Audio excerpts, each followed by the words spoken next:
In this video lecture, I will round up the first two parts of the course, comparing factor models and penalized regression in action. And I will do that through an empirical forecasting application.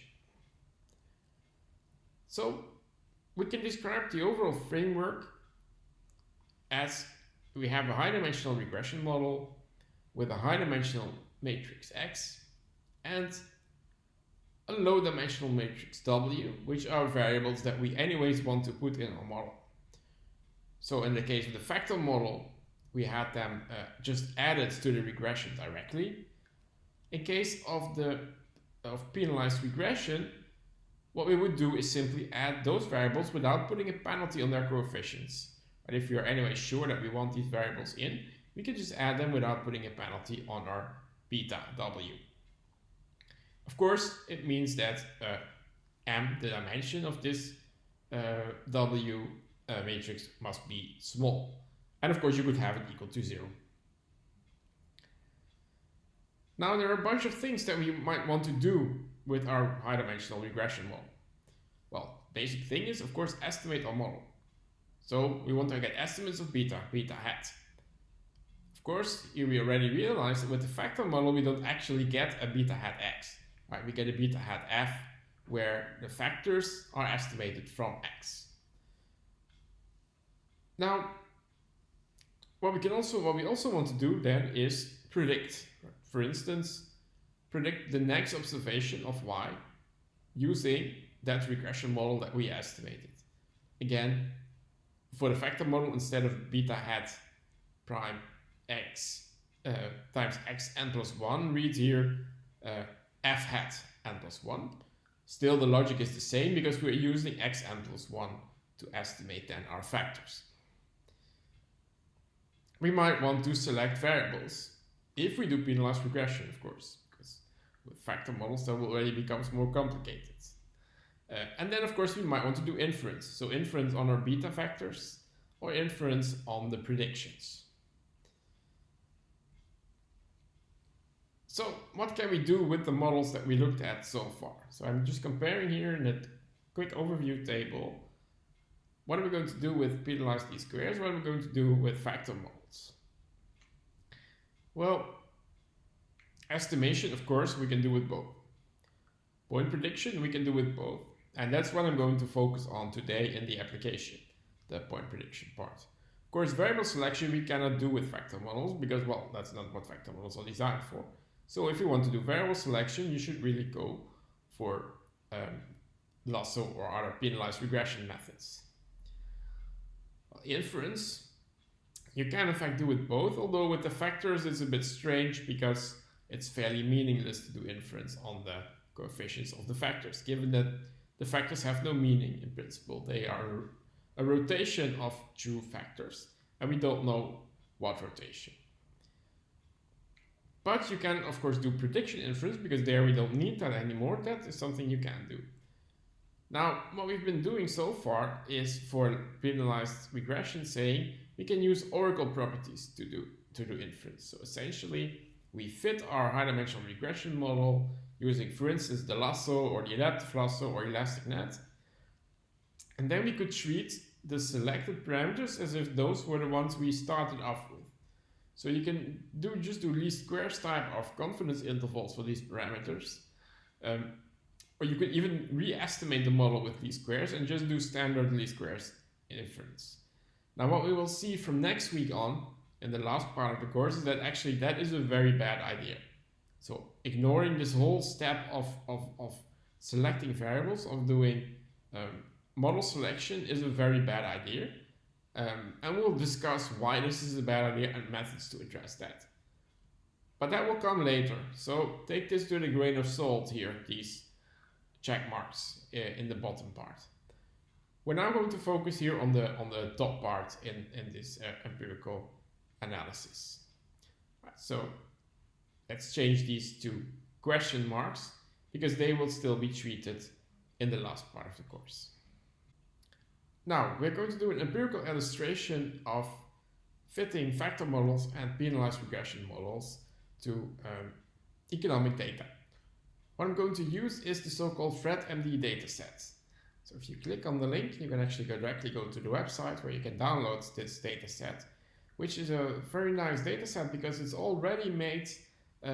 Everything has been cleaned and set up so you can directly use it, and it consists of monthly data starting at the end of the 50s of 128 different US macroeconomic variables. So this is a high-dimensional data set. This data set has become very popular in recent years in high-dimensional analysis and time series because, well, it's very easy to use and it really serves the purpose of doing high-dimensional time series analysis. There's also a quarterly version, the FRED QD, which even has over 200 variables in it.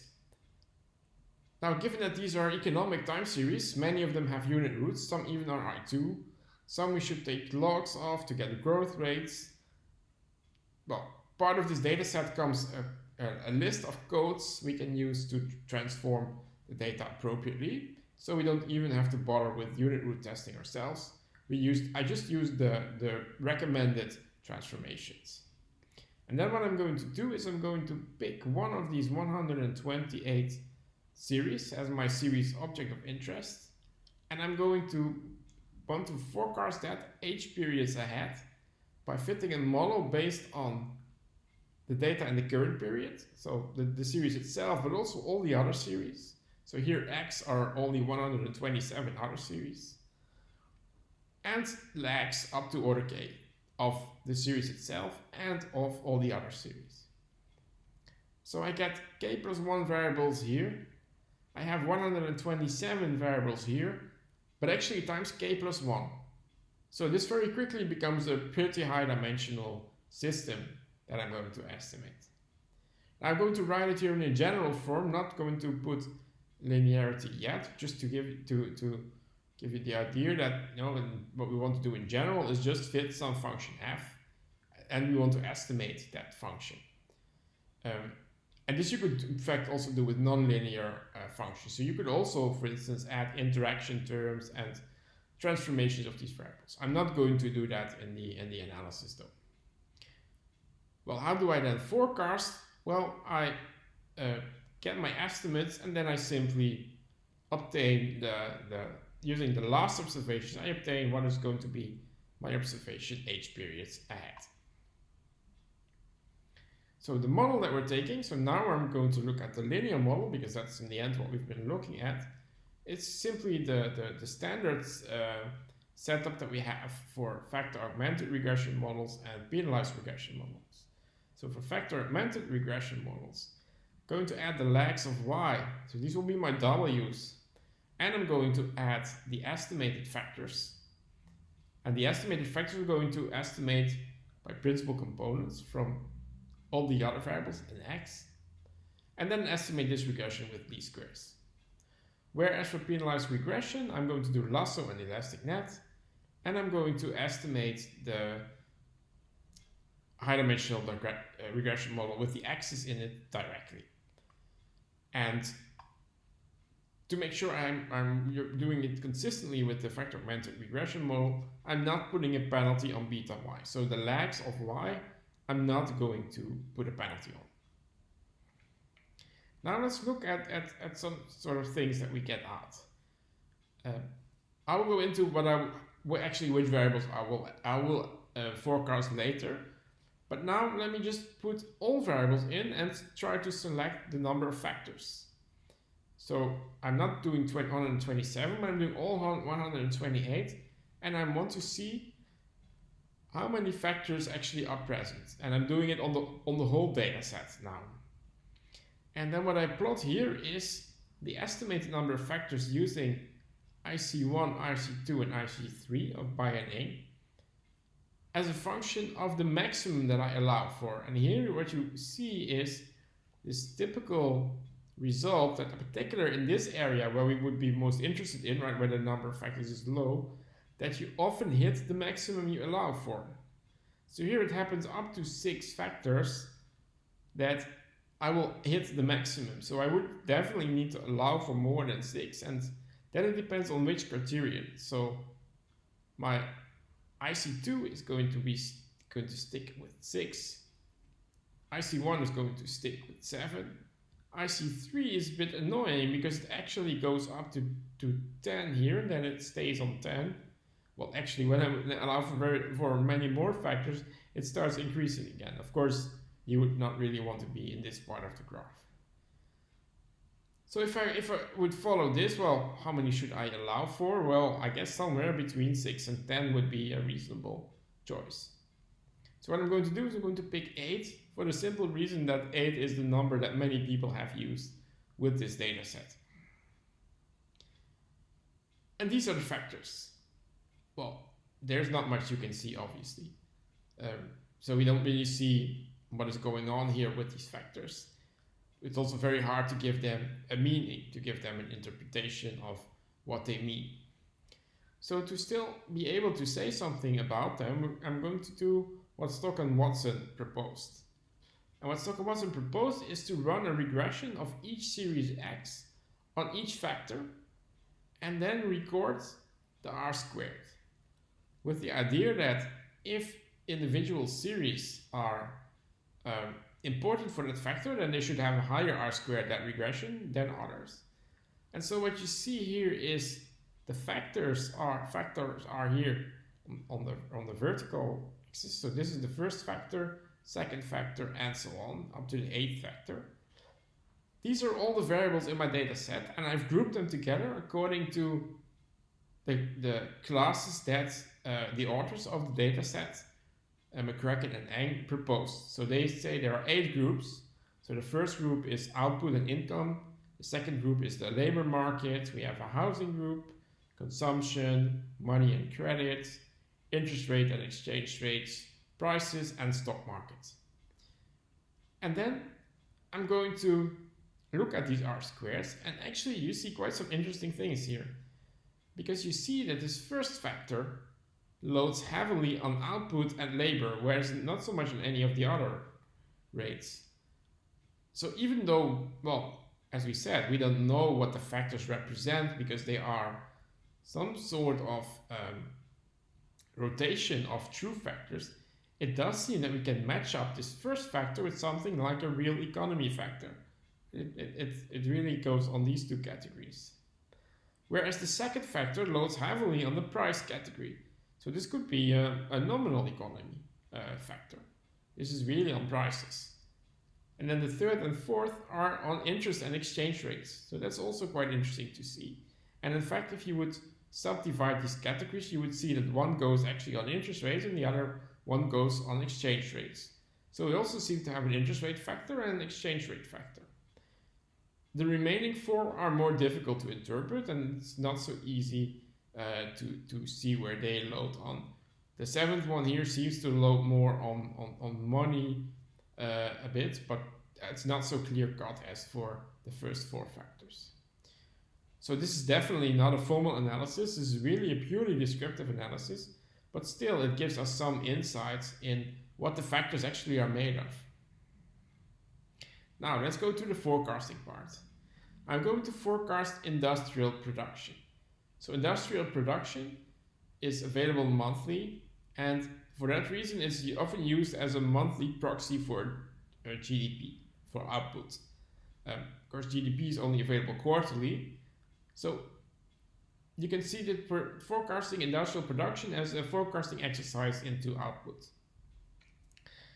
Now what I'm going to do is I'm going to do rolling window forecasting. So I'm going to every time take 30 years of data to estimate or to train my model on. So 12 monthly observations times 30 years. And I'm going to predict one period ahead. So I'm only going to predict next month, which is of course very short-term forecasting. And then I'm simply recording, well, how accurate was my forecast. So I can record the prediction, which I make at time n, right? Not at n+1. And then a month after, I see what the realization was, and I see how accurate my prediction was. And this I'm going to do in a what we call real-time or pseudo-real-time experiment, where we're going to move time forward 1 month every time. So we're going to first pretend we are in September 1989. So at that point, we have 30 years of data from 1959 on up to that point, and we're going to predict for October 1989.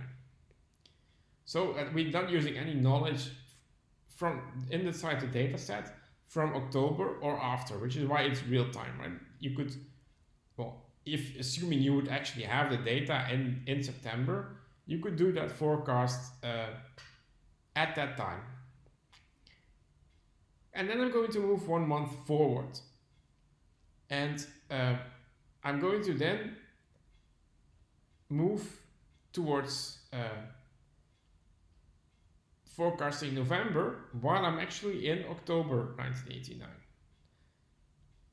And so here's actually a typo on the slides because I'm not using October here because I'm deleting the first month. So I always keep 30 years of data. So I actually start here from November 1959 up to October 1989. I move 1 month forward. I used again 30 years of data and I'm going to predict the next month. And I'm going to re-estimate everything to allow for full flexibility. So I'm again going to decide how many factors I need, and I'm going to do that with IC1. So every month I take the last 30 years of data and re-estimate how many factors I need. I also going to re-estimate the lambda. I'm going to use AIC again to choose my lambda for the lasso models. Now I could have also done what we call an expanding window or recursive forecasting exercise where I don't delete the first month and I actually would start in October. I would start in October 1959. So I would keep adding data rather than rolling forward. Now this is a matter of choice what you do in your forecasting exercise. I do the rolling window one because that means that my model is quicker to adapt to changes in the model, right? Because it deletes old information and only focuses on the most recent information. Well, I can keep on doing this, so I'm now in November 1989, and I can then forecast December 1989, and so on. And I can do that until I reach the end of my data set, and I stop here in December 2019. Now, of course, I could have also done 2020, but you can imagine that results for 2020 are, well, a bit outlying. So let me call the final date capital T, and then what I do for all of these forecasts, so I have 363 of these monthly forecasts and their errors. And I'm going to record the root mean squared prediction error. So I'm just going to square all these forecast errors, take the average over them, and then take the square root. And this will be my measure of forecast accuracy. Well, let me illustrate it again graphically. So I start here, my first iteration is where I am in September 1989, and I'm going to forecast October 1989. So that will be my estimation sample is from October 1959 up to September 1989, and then I'm going to forecast. Now I could do that in fact for multiple horizons ahead, right? Or if I would be interested not in 1 month, here I just do 1 month, but I could do it for instance for 6 months, or for 1 month, 3 months, 6 months, and 12 months, whatever I would be interested in. For simplicity, I'm just going to do here for 1 month. Well, then I move 1 month forward. I delete my first observation because I want to keep only the most recent data. So I shift my sample 1 period ahead, and I'm again going to forecast then the next period. And I do this until I reach the end of my sample, so the end of 2019 here. Well, these are the predictions. Now, it's a bit hard to see, of course, because I plot here 3 predictions and the original series. So the green one is industrial production. We have predictions for the factor models in blue, predictions for the lasso and elastic net in red and in orange.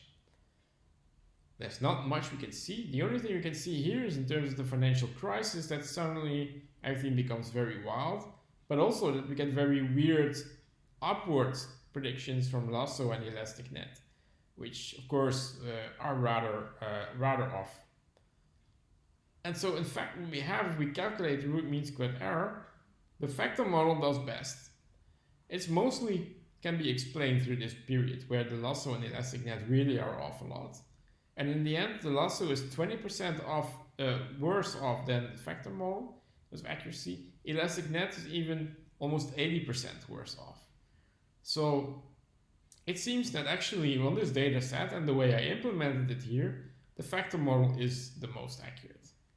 Well, again, I think we should always be a bit careful because, well, if it just happens to be the case that it's in the financial crisis, things go wrong, maybe we should just change our approach there and try to think of a better way to incorporate that.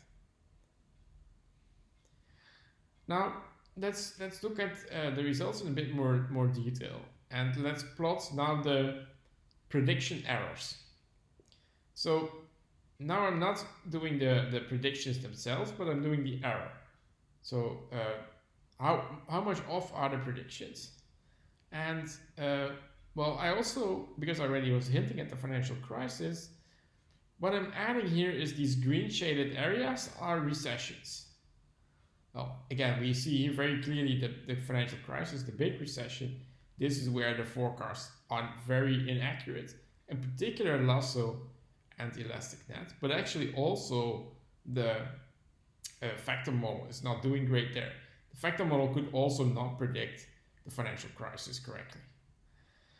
We see that afterwards, actually, they are pretty much very similar. So there's hardly anything different there. Before, actually, they did give quite different predictions. And so we see, for instance, the period before the financial crisis, where factor model is reasonably accurate, the penalized regression methods are not so accurate. Now let's see if we can learn a bit more about these predictions. So predictions in themselves are nice, but it's also what you often get is when people do these predictions and you just compare a bunch of models, it's like a horse race. Right? So we do we let all the horses, all our models loose. We see which one finishes first, and we can place bets on them if we want. But if you take a different data set, or you slightly change the settings, you might get very different results. So what do we really learn from that? If for this particular data set, factor models give a better forecast, does that mean they are really better? Does it mean it's just the way we implemented it was better? What meaning does this have compared to if you would apply it to another data set? So all of this is very unclear. So let's try to learn a bit more about actually what these models are made of. And so one thing we can do is look at how many variables were included in our lasso and our elastic net, and how many factors were selected in our factor model. Well, and I think for the factor model, we see something quite interesting here, where we have 5 or 6 factors. Before 2010, it's always 5 or 6, and then when the financial crisis kicks in, note that the financial crisis, of course, actually only comes into your data set afterwards. But it seems that we need more factors afterwards. Again, of course, everything is a bit of speculation here, but it does seem that things have changed in the economy since the crisis, and other elements play a role, which is why we need more factors to capture those.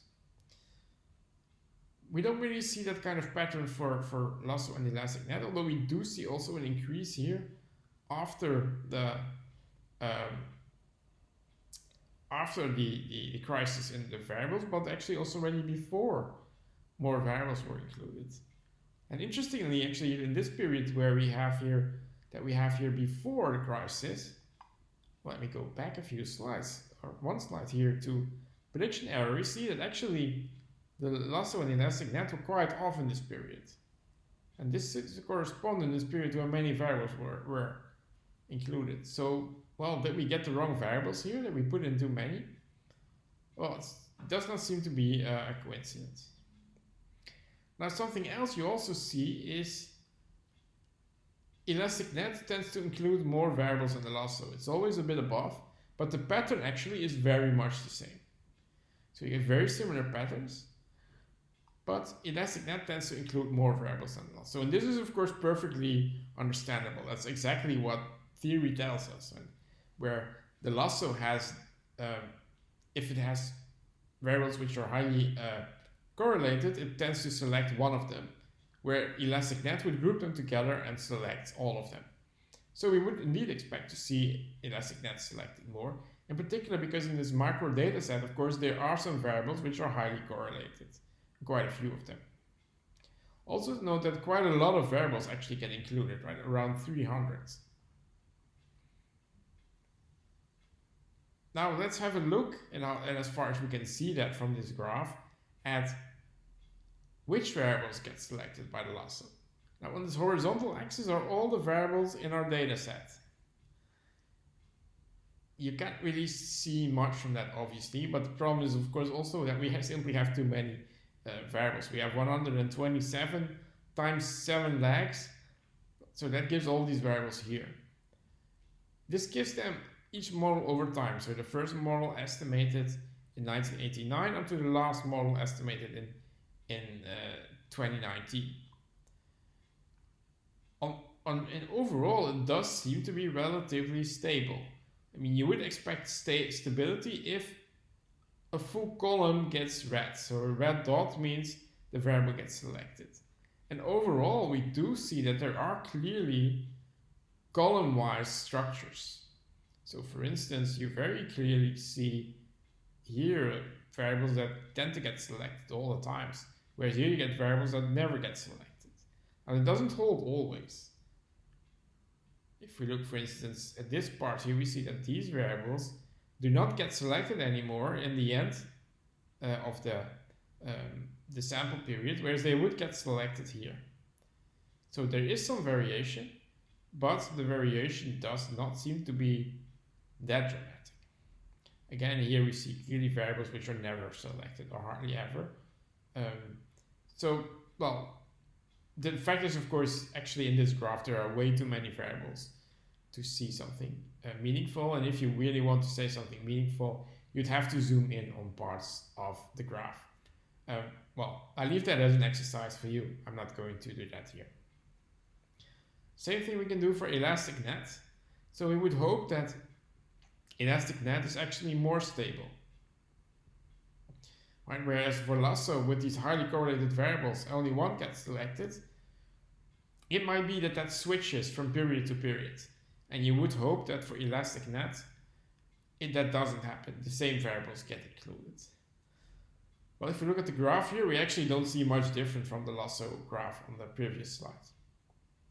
So it does not really, from this graph, we cannot really conclude much. So let's do a bit more analysis. And what we can do is to calculate the similarity between each consecutive period. So both for the lasso and for the ElasticNet, what I do is I look at 2 consecutive periods and I look at how much overlap is there between the sets of variables that are selected. And I do that via the so-called Jaccard similarity coefficient, which is a measure of how similar sets are.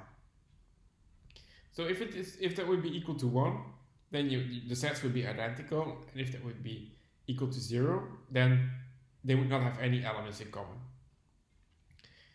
And so we see that actually for both the lasso and ElasticNet, the sets are quite similar if you look at the percentage, the numbers here for the coefficients. Now what I also did is I actually smoothed this because there is quite a lot of variation from period to period. So I take rolling averages to make the graphs look a bit smoother. Well, and then what we can see is, as expected, that for ElasticNet, it's clearly more similar, the sets. So there's less swapping variables in and out of the selected variables for ElasticNet, which is exactly what we would expect. But we also see, apart from that the patterns are very similar indeed. We also see that yes, there is variation, but I would find it hard to say anything about the kind of variation we see and the patterns we see there to draw any conclusion about when these sets are actually changing. So it does seem to remain more or less stable over the whole sample period, except in the beginning. Alright, so what can we then conclude from this analysis? Well, I think the first thing is in this model, factor-augmented regression outperforms lasso and elastic net, so your forecasts are more accurate. And the main reason of why we get the differences is that the lasso and elastic net appear to completely fail in the financial crisis of 2007. We do see that elastic net is a bit more stable than the lasso, as one would expect, but actually this does not seem to lead to better predictions because we see that the lasso is actually more accurate. And again, I want to stress that all these results are extremely sensitive to the specifications and the forecasted variables. So that includes which variable are you going to forecast? How many horizons ahead are you going to forecast? How are you going to transform your data? If we don't use the transformation codes provided by McCracken and Eng, but if we use, for instance, unit root tests, you might get very different outcomes. So take all this with a grain of salt, but I think it's useful to see how this now works actually in practice. Then again, there are other things that I, of course, did not cover. Right? What if I now rigidly stuck to AIC for selecting the tuning parameter and IC1 for selecting the number of factors? What if I would change those? How would my predictions change then? So we should always be a bit careful not to draw too strong conclusions. And look at sensitivity of your actual analysis to all these possible changes. Now finally, some comments about the R packages I use. So this might be helpful if you start working on some empirical work yourself. So these are the packages I used. Well, you probably are familiar with ggplot2, which is great if you want to make nice plots. Zoo is very nice if you want to deal with time series because it allows you to do all sorts of nice things, orderings on time series. So the two packages, the main packages that I used was I used factor CPT to estimate factor models, and I used GLMNet to estimate penalized regression models. And I used HD Econometrics, which is a package you can download from GitHub to get me information criteria for lasso and elastic net. Now, of course, in fact, estimation of factor models using principal components is actually 3 lines of code if you program it yourself, so you would not really need a package for that. Same if you want to add information criteria, also that can be done fairly straightforwardly. But all of this is of course also available in packages. So if you prefer to just use these packages, these are ones that you can use. And finally, I also used the recession dates from the MBAR in this package, which gives all sorts of date-related information.